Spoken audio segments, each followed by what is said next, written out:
अस्सलामु अलैकुम वरहमतुल्लाहि वबरकातुहू। बहुत सारे दोस्त अहबाब बिलमिशाफा या ऑनलाइन या फ़ोन करके व्हाट्सएप पे ये बताते हैं कि वो बड़ी मेहनत करते हैं मगर उनके रिज़्क के अंदर बरकत नहीं है, उनकी ज़रूरियात पूरी नहीं होती, रिज़्क में तंगदस्ती रहती है। आज जो मैं आपको वजीफ़ा बताने जा रहा हूँ, अगर आप नमाज़ फजर पढ़ते हैं तो आपके लिए ये वजीफ़ा करना बड़ा ही आसान है। जो लोग खुदा न खासा नमाज फजर नहीं पढ़ते, उनसे भी मेरी दस्तबस्ता गुजारिश है कि वो नमाज फजर पढ़ें और साथ ये वजीफ़ा करें।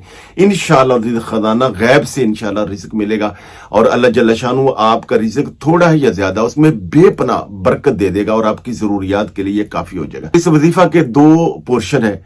फजर की जब सुन्नतें पढ़े, सुन्नतें पढ़कर दुआएं ब सलाम फेर कर फर्ज पढ़ने से पहले अव्वल आखिर 3 मरतबा दुरूद पाक और हाथ के पोरों पर पढ़ना है 90 दफा बिस्मिल्लाहिर्रहमानिर्रहीम और 101 बार अस्तगफिरुल्लाह रब्बी यानी अल्लाह ताला से माफी मांगनी। और जब ये माफी मांगनी तो बाकायदा दिल में नियत करनी कि मालिक 24 घंटे में मुझसे जो भी कमी कुताई गुनाह जाने में अनजाने में हुआ है, सगीरा है कबीरा है, मैं उससे माफी मांगता हूँ, तौबा करता हूँ।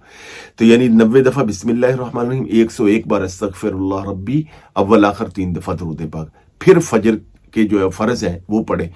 उसके बाद दाएं हाथ के पोरों पर 25वें पारे की सूरह शूरा की आयत नंबर 19 है, इसको आपने दाएं हाथ के पोरों पर पढ़ना है 72 मरतबा। तो ये 15 पोरे हैं, तो आप इसको अगर 4 मरतबा पढ़ लेंगे तो ये 60 हो जाएंगे, फिर अंगूठा साइड पे करके ये 12 पोरे रह जाएंगे, तो ये 72 मरतबा हो जाएंगे। आयत इस तरह पढ़नी, अल्लाहु लतीफुम बिइबादिही यर्ज़ुकु मन यशा व हुवल क़वियुल अज़ीज़। 72 मरतबा पढ़ के फिर खूब अल्लाह ताला से दुआ करें। देखिएगा इंशाल्लाह आपके रिज़्क में बरकत आ जाएगी, इंशाल्लाह आपकी जरूरियात पूरी हो जाएंगी, अल्लाह ताला गैबी मदद फरमाएगा।